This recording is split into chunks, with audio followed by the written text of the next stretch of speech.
we'll look at taking a marker and then getting it ready on Vuforia. You've probably done some of this already earlier in the week. And then what we're going to do is package it so that it can be used in Unity. And then once we've brought it into Unity, we'll add a model on top of it. And then we'll save it so that it can be registered and executed as an augmented reality experience. On my laptop, I'll initially do it using my webcam on my laptop, and I'll look at a target and get a model to come up. But then I'll save it in Android format so that it can be experienced through the camera of a phone, in this case Android. Some of you may have iPhone or iOS based systems that you can do this to, but for the purpose of this demonstration I'm going to do it on Android because that's the phone I've got. And if we have time, I'll show you at least how it can be packaged, all with what you've already done, so that it can be put up onto the HoloLens. Normally, if I was to do this without giving any instructions, going from getting the target and putting the model on and actually seeing it work, it takes about 10-15 minutes. All right, so it's really quick, and it means if you want to create these kind of experiences, when you follow the steps, it doesn't take that long. It means you spend more time being creative with the storytelling that you actually incorporate within your experience. But the actual steps of going from target to augmented reality experience are actually very few, and they don't involve anything in terms of programming or coding or anything like that. So it's literally drag and drop, and hopefully within 15 minutes you should be able to create an experience like this. Obviously I'm going to take a bit longer because I'm going to be explaining it as I go along, but even then it should be quite quick because you would have had experience of a lot of the things that I'm going to do already this week. Okay, I'm just going to get my webcam and then we can begin. Okay, I think it's suitable that I'm going to try and use a target which we've just been working on. In this case, we're trying to unwrap the textures of my digital existence, and I've done a little screenshot and saved it. And I'm going to see if I can get my digital head to appear on this picture. I'm going to put the picture on my phone, and I'm going to use the webcam to look at my phone, and hopefully my head should appear on top of my phone.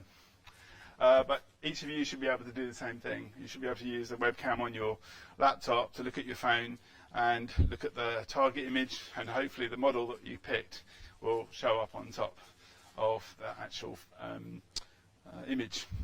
That'll be the PC-based version. The Android-based version or the mobile-based version is the reverse.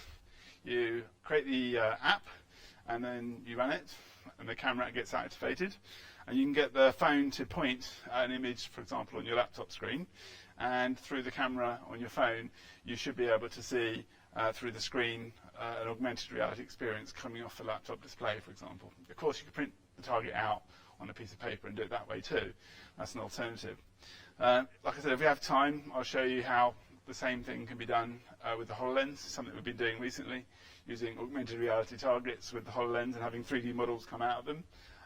So those are the things I'm going to be covering. All right, to begin with, first of all, just make sure you've got a target. If you want, you can go to take a snapshot of what you've been working on today with regards to UV mapping, or you can go and get an image that you know is going to work as a good AR target.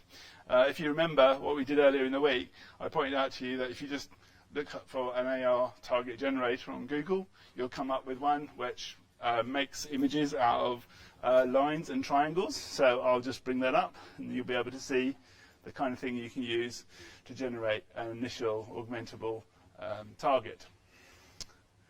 So you can use anything. You could use something that's topical with regards to like the head that I've just actually got. It is important to check that it's augmentable, and if not, make sure that it is by making the appropriate adjustments. So AR target generator, I believe. And the one that's Ross Vision at the top is a good one to use. So that's an example of one there. You can literally just copy the image and save it, and we'll be able to use it, package it for Vuforia so that we can put it into Unity. I'm not going to do that. What I will do is save it and just compare it to the one I've actually got to see what level it is before I bring it down. And I will create a new image by taking a snippet of the screen that I've got here. And I will save that in that folder. So let's save it in here, Oxford. And I'm just going to call that AR marker. But what I will do is save it in this folder. I'm going to work with some other ones. All right, so that's my reference marker that I'm going to use compared to the one that I'm going to use, which is a bit more kind of aesthetically pleasing for me, which is the image that you just saw up here. And I'm going to save that image as a JPEG, Jazz AR marker. All right, so I've got my markers that I'm interested in, and I've got two of them. If one doesn't work, I know I've got another one which surely will, because it's been perfectly designed specifically for AR experiences, made of lots of triangles and lines and crossing points and so on. Okay, so that's the beginning of the workflow. You've got to find a decent target. The next thing is it's got to be packaged for ready to be used in Unity. You don't know at this point how augmentable these two targets are. All you can do is put it up into Vuforia and check its augmentability. If it's not too high, you might need to come back and edit it in Photoshop or something, increase the brightness, contrast, or a number of other factors. But for now, let's just load it up and see what happens. So I'm going to go to Vuforia website, and I'm going to load up those two images.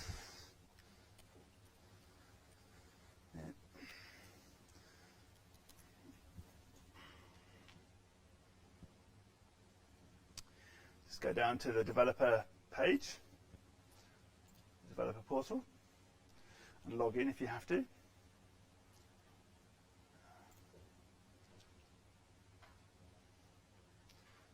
Okay.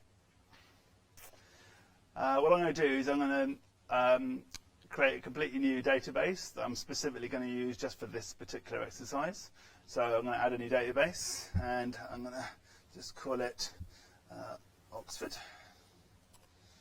Now, it's going to be something that's going to be used on a device, not on the cloud or through other kinds of markers. So that's the kind of database it's going to be. Okay, so we have this database called Oxford. And what I want to do now is put those two images into Oxford, and then I'll be able to download that whole database with those two images fully packaged and ready to be used in an AR experience within Unity. Okay, so I'm going to add the targets. I've just gone into it, and I'm going to use a single image, browse, to go and get that image, and that'll be in my Oxford folder. So I'm going to just go there. Hello. I'm going to try my marker first, and I'm going to give it a width. I'm going to make it no bigger than what I would normally have on my phone. So I'm probably just going to make it no wider than about 5 centimeters. But in your case, you might have a wider phone. You might want to be looking at it in the real world. You want to look at the target that you're actually going to use and make the width the same as that. So if it was a huge poster, you want to make it the same width as that. In the HoloLens demos, the posters were about 0.5 meter wide. So we put the width in as about 0.56 because that's how wide the posters were. It matched with what we're actually going to use as the target. In this case, I'm going to do it on my phone, so I'm only going to make it 0.05 centimeters wide. That should be all right for now. If the width that you put in here doesn't match the marker width that you're actually using, then you'll find there'll be problems with tracking and recognition, because it doesn't know how to geometrically transform the target it's got to match the thing in the real world. So if you ever get problems with tracking or recognition, just make sure that the width that you put in of your target here in Vuforia matches the width of the target that you're ultimately going to be showing your model on, whether it's on a phone, a bit of paper, or a poster. Okay, you can see that that marker only got 3 stars. not particularly great. But let's load up the other one and see how good that is. So let's load up the other marker that we've got in there and see how one that's been professionally designed seems to do. Okay, add that. Oh, look at that, 5 stars. No surprise there. But what I'm going to do, just as a demo of what might be possible if you want to give it a try, is in Unity, in the image, it's something you can increase the exposure and contrast in. So in Photoshop, what I'm going to do, just as one measure, I'm not going to do anything else for now, I'm just going to make an adjustment to the exposure. Oops, pushed the wrong button there. Saw the spectrum, and you can see that it's way too bumpy, according to the spectrum profile I referred to earlier in the talk I gave. So I'm going to just increase the exposure here a little and increase the richness of the colours, so it's much higher contrast. There's still all this background which is a bit empty, and there are no clear borders around the edges, so I'm really doing this rough, but I just want to see how one little change makes a difference.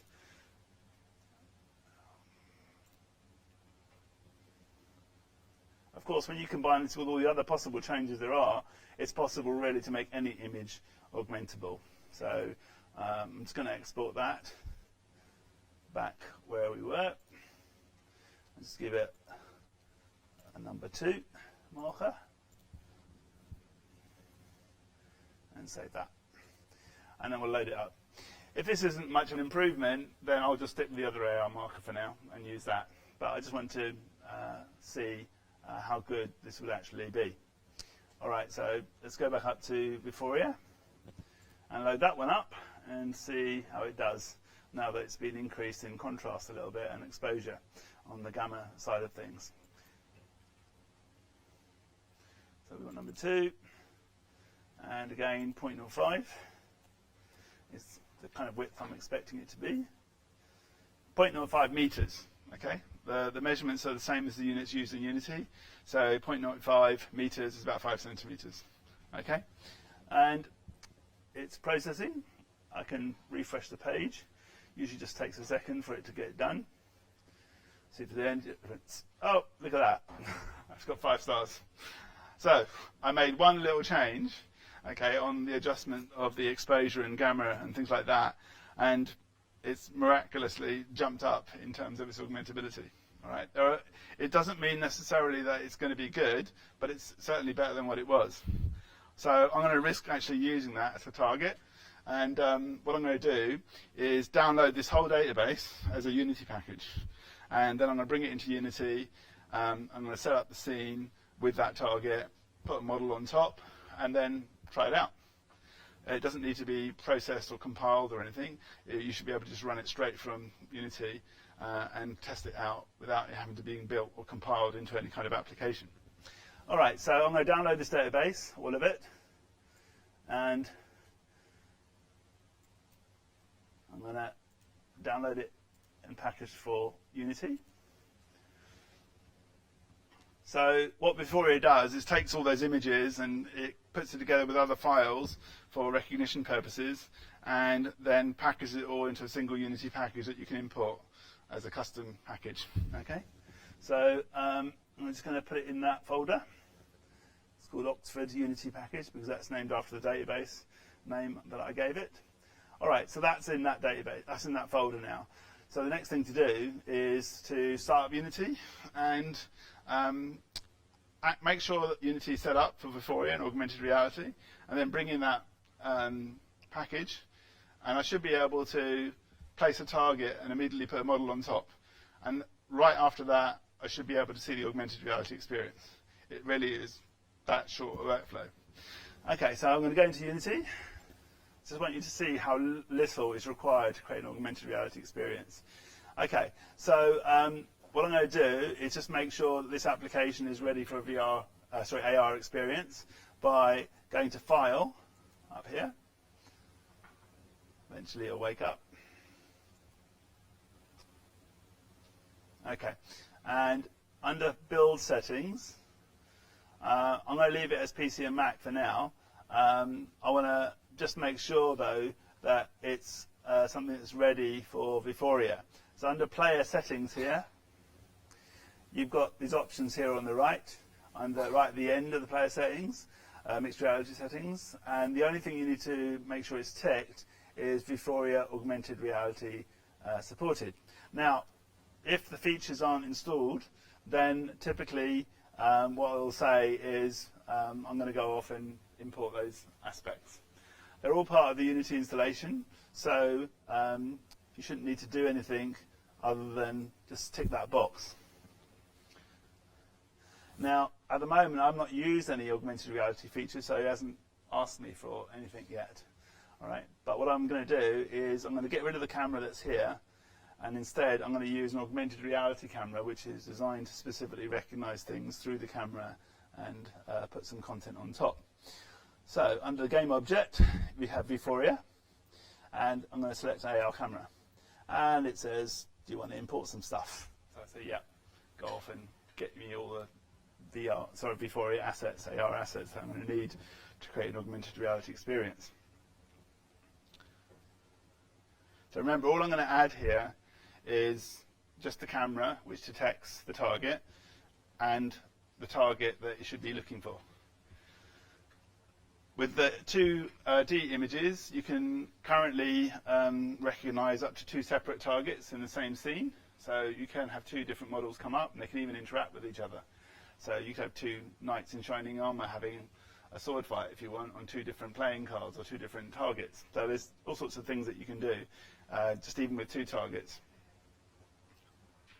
Okay, so when the camera's been added, in order for it to be licensed to be used with Vuforia, it needs to have a license key added to it.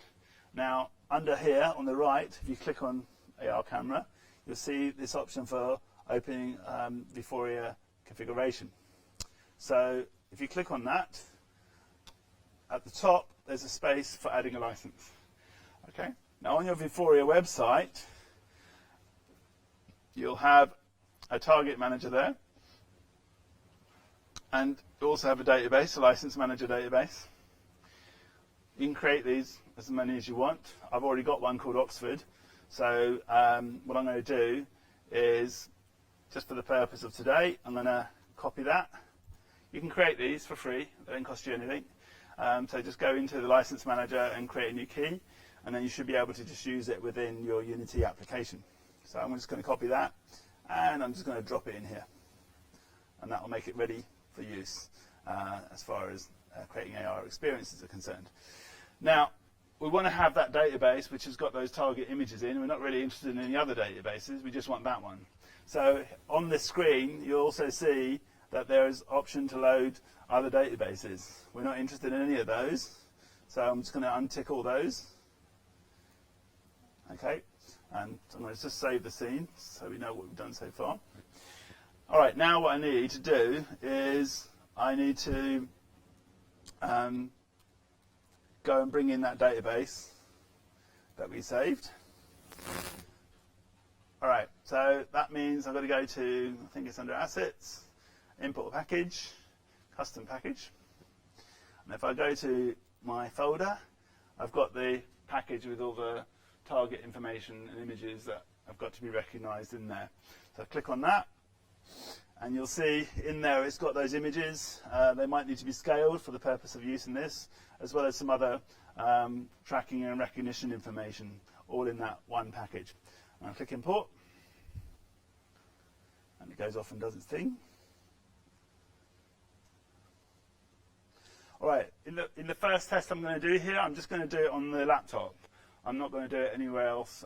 So what I'm going to do is, under this camera setting here where all the database information is, you can see now it's got the Oxford database there. So I want to tick that, and I want to make sure it's activated. The number of times my experiences haven't worked, and it was because I hadn't activated it. I'd loaded it, but I hadn't activated it. I'd mistakenly thought that it was activated, but I'd actually activated a different database by mistake. So make sure that your database that you're going to use is activated, and any other ones that you don't need, make sure they're switched off. Otherwise, you'll find extra processing is going on looking for targets that you're not even using. So just make sure you're only using the databases that you're interested in and nothing else. We're going to be using the video from the webcam, so I'm going to leave the video background enabled. So long as it's for tablets, Android phones, or smartphones, or your laptop, you should leave the video background enabled. The only time you don't want that is for HoloLens. Okay, so take that off for HoloLens. Up here you'll see what kind of device this is going for. All right, it's handheld, digital eyewear, or phone. Handheld is what you want for your laptop, phone, or a tablet. Digital eyewear is what you select for HoloLens. I'll just put it on so you can see it. And as soon as I select that, you can see that there's another HoloLens option there. So if you want to create this experience for HoloLens, you literally just have to select digital eyewear and select HoloLens, and that's it, as far as the augmented reality camera installation is concerned. You also have to, in the player settings, make sure you choose Windows and HoloLens as well there, but I'll show you that later. But as far as this is concerned, I don't think there's anything else to add. We've got, for some reason, it's become deactivated. I think it's because I changed the device. So watch that. Yeah, that's right. So when you change devices, be careful about that because it might reset the database that are currently active. Okay, so the checklist here is the license is in, you got the right device, you're choosing the right database, and make sure the video is on for tablets and phones and off for HoloLens. Okay. I don't think there's anything else to reference here. If you've got a camera on your phone, it should show up here under the camera device. In my case, I've got a Logitech camera attached, so that's what it's showing there. Otherwise, it might show an integrated camera if it's using the camera on your laptop, for example. All right, so that's the camera setup. Once you've done this, you can always reuse this, and you don't have to do this over and over. You only might need to bring in a database. That's basically all you might need to do. All right, I'm just going to save that. Remember what I've done so far. I've simply loaded an image up, packaged it, and checked its augmentability, downloaded it as a Unity package, and then in Unity, I've set things up for Vuforia, put a camera in, put the license details in the device, check the database and the video, and it's basically ready to go. The only thing I've got left to do is tell Unity which target should it go looking for when the camera switches on, and what kind of content should it display on top of that. A model, animation, video, there's all sorts of possibilities, but today I'm just going to put a simple model up. But you can put videos up, you can put models which are animated as well and interactive. So there's lots of possibilities. But for now, as I said, I'm just going to put up a simple model. So in addition to the camera, what I'm going to do is add a Vuforia image target. Okay. So there's lots of things down here, you'll see. There's the model target I mentioned before. There's special fiduciary markers as well. And in this case, all I'm going to use is the image target. And that appears here. In order for a target to be recognized and have content appear on top of it, whatever content you want to appear has to appear as a game object that's a child of the image target object. In other words, it's got to be dragged onto it, so it appears as a sub-item of it. So in this case, to start with, all I'm going to do is just put a cube here, and then I'll add some other stuff just to check that it works before I put anything more sophisticated on. So I'm going to put a cube in, and I'm going to just see where the target is first, and I'm going to just switch this cube off, and you can see that's the target there. But there's nothing on it at the moment because I haven't selected any target from any database yet. I'm just going to get rid of this huge camera here, which always annoys me, and take that 3D icon off. Okay, so that's a bit easier for me to look at things. All right, now if I select that image target, on the right-hand side, you'll see what possibilities there are for that target. Over here, under image target behavior, you'll see that the target I'm using is a predefined one. It's not coming off the cloud, for example, or something else. That's what you want when you're bringing in a target from the database from Vuforia. The database that we want is the Oxford one. The first target it has available is basically placed that there. So I'm just going to double click on that, and there it is. Okay, so it's only 5 centimeters, which is why I had to magnify that quite a bit. All right, but it is there. Okay, we know it got a 5-star rating because I increased the contrast on it, so hopefully it'll be recognized fairly quickly. What I'm going to do now is just check out the size of this, and you can see up here it's 0.05 meters. That's the scale. So really I want to put the cube on top to be not much, to be just a bit smaller than that perhaps. So I'm going to put 0.05, maybe 0.03 I think. Let's do that, 0.03. At this point you could be loading in your object file that relates to your scan that you did of your full body or something else, for example, and you just literally drag it in to the project area under assets, and it'll automatically be turned into a single object that you can drag into the scene here and position wherever you want. But remember, in order for it to be recognized by the target and displayed, whatever it is, the content has to be dragged onto the image target, and then it'll appear as a sub-item under that. That's ready to go. All right? If you want, you can create an empty game object and have a whole bunch of things within it. But everything should be under image target if it's going to be generated in response to the target. All right, so I'm going to turn that cube back on. And as I said, I'm going to just change it so that it's a little bit smaller than what we've got. 0.03, I think. And I'll just copy that. There. Okay. Now, let's just magnify the cube again. Oh, that's way too small. And let's have a look what's going on. Yeah, there it is. That's way too small because that's 0.05 relative to the image target. That's why. Okay, so I'm just going to increase that. I'm going to grab the scale tool and I'm just going to make it a bit bigger. And then I'll zoom out. And let's make it a bit bigger. And I'm going to just drag it up so it's above the target. It doesn't need to be above the target. It can be wherever you want it to be. It can be behind the target. It can end up being to the side of it. So in animations, I've had targets come from behind, the models come from behind the target and then appear through it. So in the Leonardo exhibition, that's what we did. We had an image that there was a video being displayed on top of with augmented reality, and then when the video finished, the 3D model came out of the target. Okay, so that was an animation that we did. So you don't have to necessarily have it on top. All right, so there it is.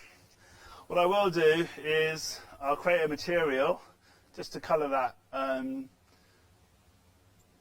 cube. And I'm not going to name it or anything. I'm just going to put it on there. And then that new material, I'm just going to give it a color. And something like red, perhaps. And that's all. All right, I want you to look at what I've done so far. Target package via Vuforia, brought down as a Unity package, and good, it's augmentable, changed when it wasn't, and then set up Vuforia on Unity, and then put a camera in, did all the settings for that in terms of license and database and so on, added an image target, and made sure it was the right size, and then put content on top of it that's relative to the size of that particular image target. Now, I don't believe there's anything else to do. So, what I'm going to try and do is I will just bring that image onto my phone. That's my image.